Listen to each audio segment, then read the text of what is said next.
started this project thinking we were going to analyze literature, poems, films, short story or two.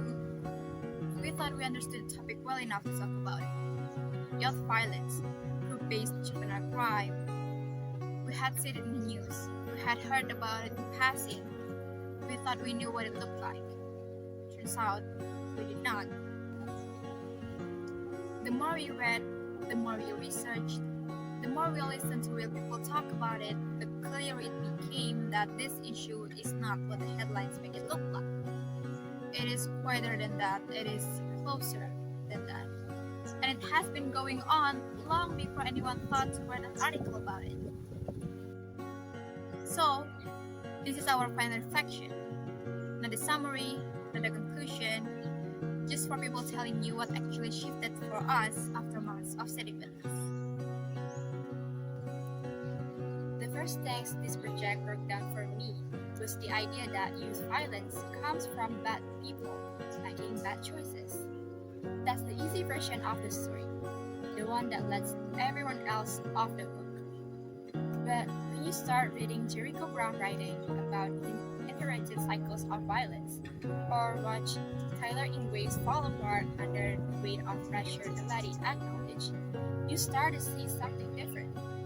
You start to see that most of the young people behind these incidents were not looking for trouble. They were looking for something much more ordinary, like belonging, stability, someone who tells them they are matter in red. And the causes of youth violence are almost never dramatic. They are quiet, they are the dinner eaten alone, and the text left unanswered.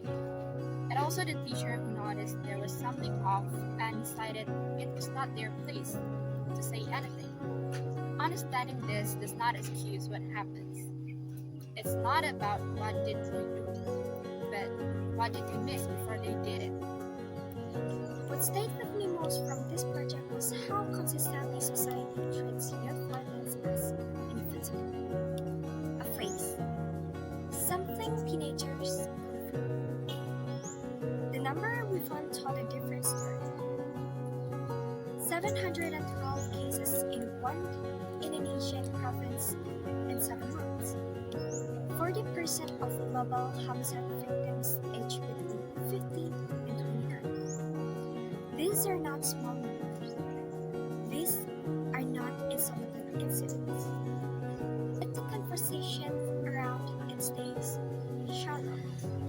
We talk punishment, we talk about discipline, we really talk about prevention, and almost never about the social condition that makes prevention necessary in the first place. The peer dynamics, the group identity, the way a teenager's entire sense of self can become tied to a group that is embracing dangerous. Claudia Rankine writes about the violence that happens because no one thought it was worth stopping. That line stayed with me because that is what normalization is.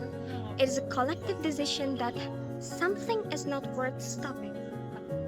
And that decision has consequences that show up in the data, in the courtroom, and in the lives of young people who deserve better from the adults around them. When we interviewed 2 young men for this project, we were not expecting to be affected as we were. We asked them about peer pressure, about belonging in, and about what they feel like if we grew up in these dynamics. What we got is not about what you read in this report. It was specific and it was personal. These are things which is said by the people to someone who are really truly believe to them and who are really listen to them. And that's the whole about the website. Not the violence itself, but the voices beneath it. The people who are really asked, really encouraged, really given the space to explain what they feel about what was happening to them before things went wrong. Our short stories, our book analysis, our interaction activities, they came from the same place. I genuinely attempt to create space for those voices to say, this person is not just statistic, this moment is not just the headline, and there is a story here, and the most important is there anyone who is attention or not? So what do we hope you take from this? Not